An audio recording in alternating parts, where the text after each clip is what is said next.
Who's hungry for retirement? Well, today we have the right recipe for you. Welcome to the show, everyone. The show's called Your Money or Wealth. Joe Anderson here, president of Pure Financial Advisors, and we have the chef today, Chef CPA Big Al. Hey, I'm ready to cook a little bit. Are you ready to cook up some retirement? Well, we have the recipe for you. Speaking of recipes, Italian food is my favorite.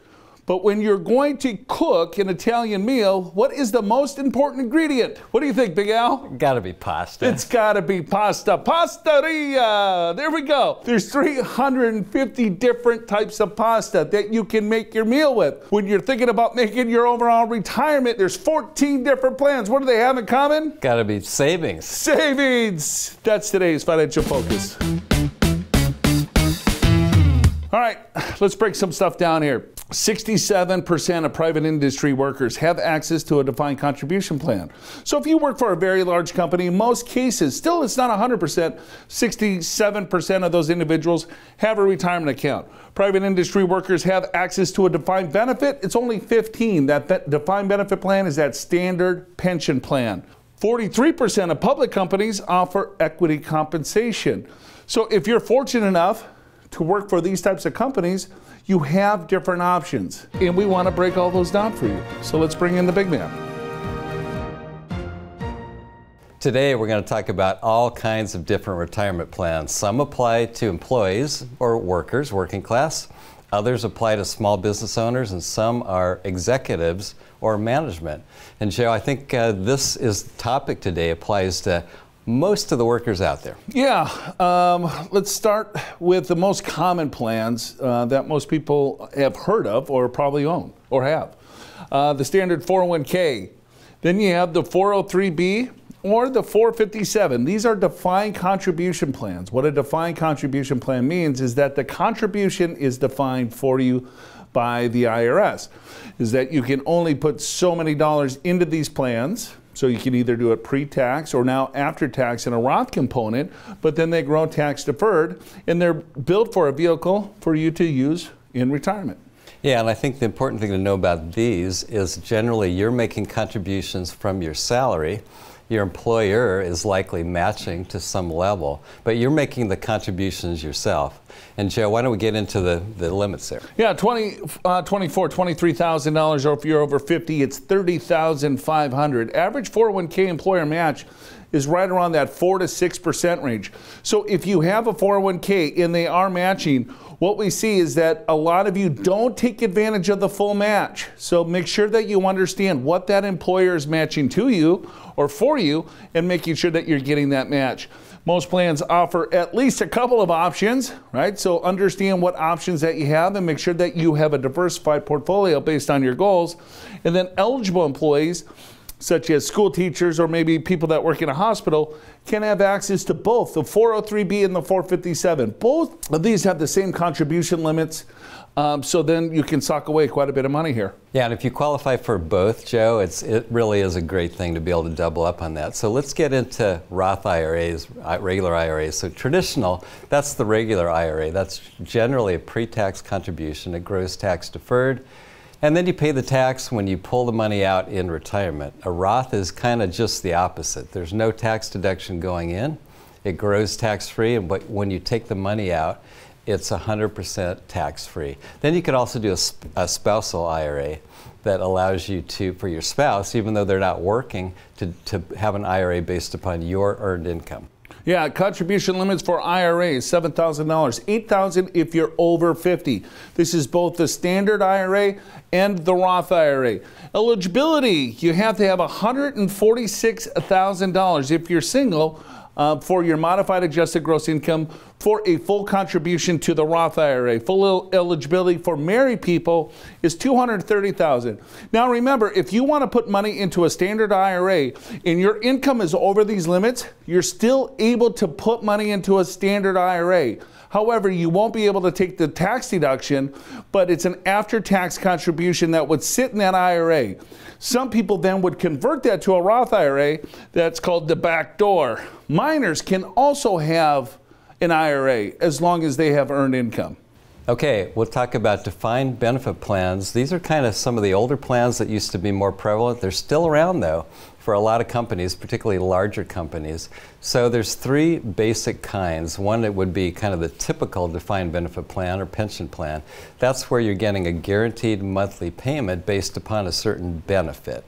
Then there's cash balance plans where you're still getting some kind of pension benefit, but instead of it growing to a certain level to guarantee a benefit, what they're trying to do is get to a certain cash level or investment level to where you can create income in retirement after that. And then you can have hybrid plans that are kind of a combination of both, Joe. Yes, and just the major difference here between that 401k plan or IRAs, those are defined contribution plans.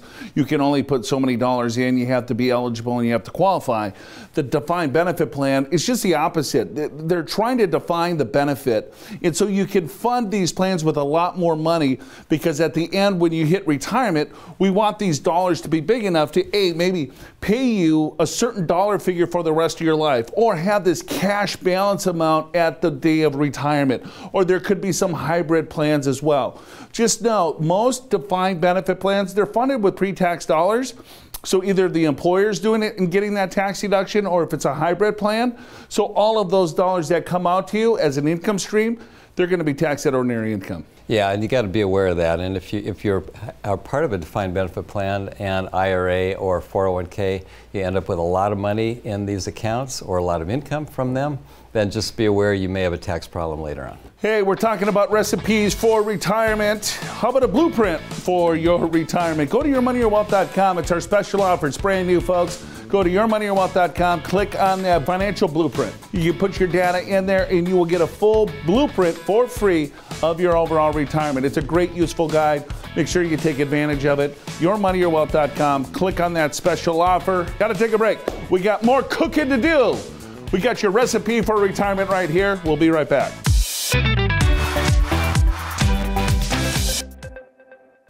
Welcome back, folks. Show's called Your Money, Your Wealth. Joe Anderson, Big Al, we're cooking up some retirement today. It's a recipe for retirement. Let's see how you did on that true-false question. Business owners can legally double dip and make contributions as an employee and employer to a solo 401k plan. Well, that is a true statement. If you have a solo 401k, meaning you have your own 401k, you've got a business, and there's no employees except yourself, you can actually do contributions, your regular ones as an employee and the employer as well. Yeah, this is a great transition for you individuals that are self-employed. You have a little bit of a double banger here, right? You can make your deferrals as an employee, but you're also the employer. So then you can make those elections too. Al, let's walk down small business lane here and look at the different plans for an individual sole proprietor or maybe someone that has a small business. Yeah, there's really three main ones, Joe. So we started talking about the solo 401k.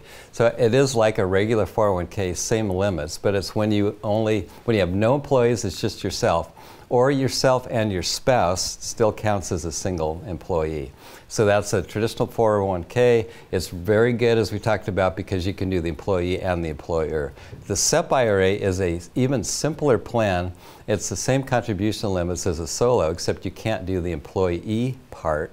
And then a simple plan is nice as well. Just the amounts you can put in there, Joe, are a little bit less. Yeah, real quickly, we'll break it down. Solo 401k, $23,000. $3,500, just like the standard 401k if you were an employee of a larger firm. But I am the employee and the employer, so I can put another 25% of compensation up to a max of $76,500 if I'm over 50, or $69,000. Think about that. Almost $70,000 or over $70,000 that you could put into a solo 401k plan. So if you are a sole proprietor and you want to save money in tax, this is one of the best ways to do it, a solo 401k. Also, you can go traditional or you can go Roth. How about that? Put $70,000 in the solo 401k, all Roth, 100% tax-free, a really cool vehicle for you self-employed individuals. breaking down the SEP. This is kind of the old Jurassic Park. Yeah, this is what you used to recommend back in the day. Yeah, that's kind of all they had. So let's get into that because it's still available. So same thing, 25% of earnings, same up to $69,000. Contributions can be made only by employers, so there's no employee part. One of the nice things about a SEP is you can do it after the fact. You can set up the plan in the following year all the way to the due date of your return with extensions. So that's partly why they're popular. But you can make that contribution in the following year too. And now, starting actually in 2023 and in future years, you can do your SEP contribution as a Roth.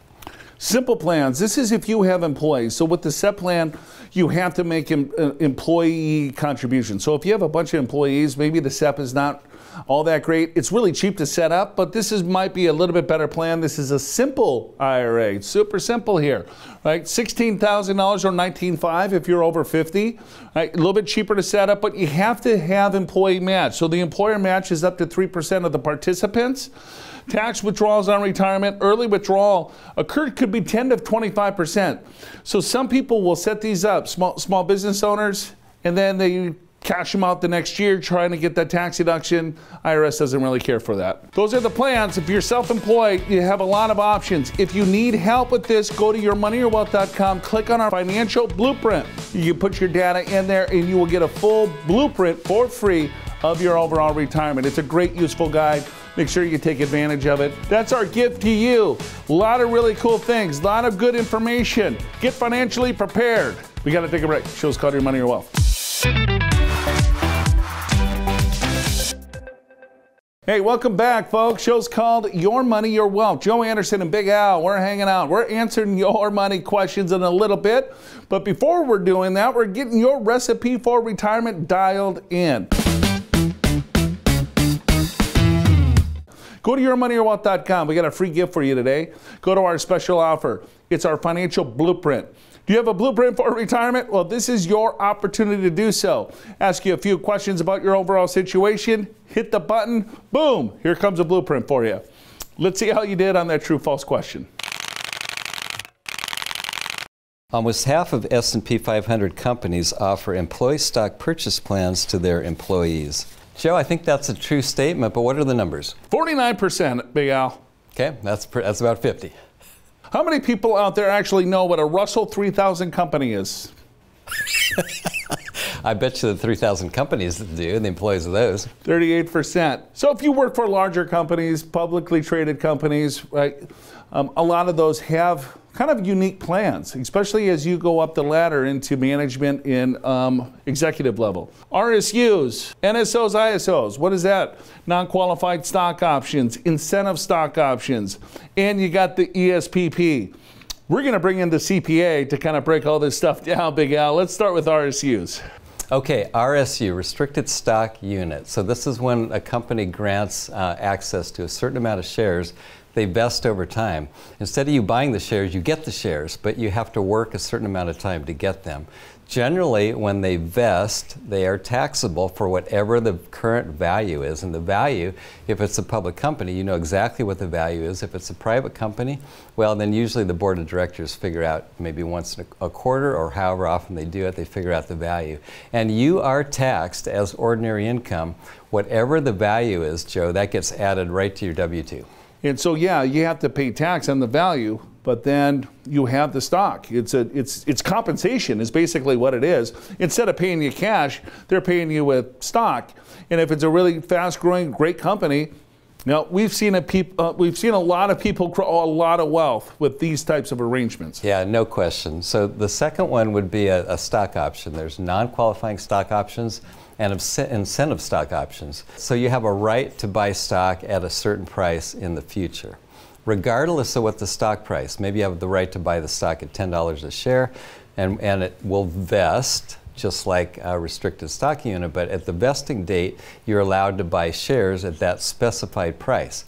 If it's worth more than that, then what happens is that additional amount gets added to your compensation on your W-2, but you actually have to pay the company for that the shares that you actually bought. Joe, it's still a great way to go, but now you're actually buying shares, so you're coughing up money and paying tax on the spread. Yeah, non-qualified or incentive stock options is still a phenomenal plan. So for those, it gets a little bit complicated depending on the tranches and how many that you get and what's going on with the overall stock price. What is the vesting schedule? But if you look at, all right, I'm still participating in the growth of the company. I am an owner of that company when I receive these stocks, if it's an option or if it's the restricted share. The RSU is a little bit better because you have the share your taxes compensation. When it comes to an option, I have the option to purchase that at a particular price. Sometimes that price is very favorable, sometimes it's not, really depending on how volatile that stock is. But if you have these types of plans, you want to make sure that you dive in a little bit deeper just so you understand the pros and cons and see that how that will encompass in your overall wealth plan. Finally, ESPP. ESPP, Employee Stock Purchase Plans. These are generally larger companies, public companies that offer these, and what happens is the employees are allowed to buy a certain amount of shares at a discount, usually a 15% discount. There's a period of time that they can do that, quarterly, twice a year, whatever it may be for that company. And then whatever the stock is worth at the point where you want to buy it, generally there's a 15% discount, and you can generally go back to the beginning of that period, and if the stock price is lower, you actually get that price. And the taxation, generally, that discount amount, you will pay ordinary income on that, but Joe, again, a great way to have equity in a company. You want to make sure that you understand all of the options that you have within the employer that you're working for. If you have employee stock options, if you have restricted shares coming to you, you also have the opportunity to participate in an ESPP. Those are three really awesome benefits, but you want to make sure that you're balanced in your overall approach, right? Because you're also getting your paycheck from that company, right? So you don't want to put all of your eggs in one basket. You want to be diversified in your overall strategy, not only from an investment perspective, but also your plan perspective. So, all right, let's switch gears a little bit. Let's see what questions you have for Big Al and I today. So this is from Jill in San Diego. I'm considering taking a job that offers a starting lower salary but offsets it with an ESPP. Is that a good deal? Jill, I would say this. The more important thing is this the right job for you? Let's not worry about the compensation or the ESPP. Is this the right company? Are there opportunities for you to grow?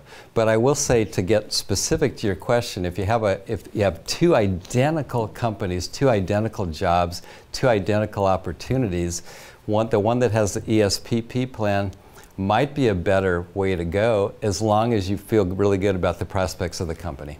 If you look at people that have a 401k plan, just a simple 401k plan versus other employees or other individuals that don't have a 401k plan, right? Who do you think has more wealth or more savings by the time they hit retirement? It's the people that have plans available to them, especially through their employers.